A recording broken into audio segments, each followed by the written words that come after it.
Myanmar की मणिपुर नारोल कांगलोन कायना चंगसिल्लक्लागा खुंदा लेइटादुना लेइसिल्लिबा कुकीजो सिंगदा शेड्यूल ट्राइब स्टेटस पीरिबा असि लौथोकनबा Meitei Meetei tribe union supreme court वाकटलागनि हाइना यूनियन असिगे ऑर्गेनाइजेशन सेक्रेटरी तखेल्लम्बम परिजात थादोरकपा चेरोल अमना खंगलक्ली चेरोल असिना हाई म्यांमार दगे लेप्तना चंगसिल्लक्लिबा फॉरेनर सिंग असि इंडिया गे वोटर लिस्ट हापचिनबगी मथक्ता शेड्यूल ट्राइब लिस्ट सु यावहनबा हाइबसि इंडियन कॉन्स्टिट्यूशन की मायोक्तनी थोंग असने इंडिया की मिटोप चंगसिल्लक्पा थिंगनबा लैरिबा फॉरेनर एक्ट 1948 असि फोंगना खोंगाउनबदा नतना लमदम असगी येलहोमी सिंगी खोंगुल मुथनबा होटनबदा अफोंगबा अमसुंग अरोनबा लालों कया चथरी मणिपुर खुंदा सिलक्लिबा कुकीजो सिंग असि लमदम असगी येलहोमी नते हाइबसि पुवारीना साखिनी कुमजा 1834 फावबदा मणिपुर कुकीजो सिंगी खुल अमा फावबा लेरमदे कुकीजो सिंगी म्यांमार दगी फॉरेनर अमदी रिफ्यूजी ओइना संगसिलखिबनी कुमजा 1941 गी ममांग फावबदा युम कुमापन लैबा मफम अमदा कुकी खुल अमा ओइना सखंगनबा मनाक नकपदा लैबा नागा खुल गी बिलासिप ना चही अमदा लुपा अहुम अहुम गी चांग टैक्स थीदुना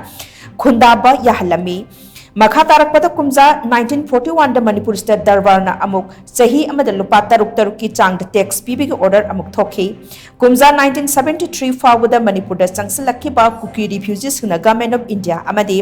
गवर्नमेंट ऑफ मणिपुर दा कयारक हन्ना तोंगान तोंगान बा रिलीफ अमसुंग रिहेबिलिटेशन की दमक मतेंग पीबी नबा एबा जेरोल कया थाखिबगी हौजक लेरिबा डॉक्यूमेंट सिंग असना लेंग्रबा साखिनी कुमजा 1950 दा कुकीजो सिंग लाना एसटी गी लिस्ट हापचिन हौरखिबा अदुना कुमजा 1956 दा एनी कुकीजो ट्राइब हाइबा टर्म अमा हापचिनदुना म्यांमार दगी लेप्तना संगसिलखिबा कुकीजो सिंग असिगी लमथुंगफम खुंदाफम अमा सेमगतुना लाखी इंडियन कॉन्स्टिट्यूशन फुरुप अमना एसटी लिस्ट यावबा हाइबसि हाना खुंदादुना लेरकलबा येलहोमी खक्तदा ओइगदबनी हाइबसि यामना मयक सेंगना पल्ली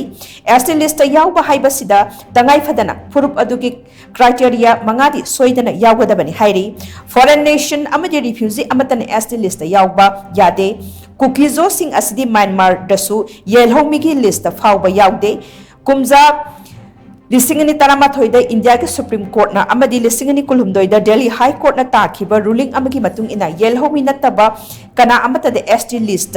यावबा यारोय हाइरी हाउजिकसु इंडिया के स्टेट खरदा एसटी लिस्ट यावरंबा फुरुप सिंग एसटी लिस्ट गे लौथोखिबा लैरी अदुबु मणिपुर दि मिटोप सिंग नोंग नोबगी संगसिलक्तुना खुंदा सिलक्पा लेप्ट्रे मिटोप सिंग असिना ngasti येलहोमी मैतै सिंगदा लांदादुना लैबाक थुगाइदुना मुनुना होटनरक्ले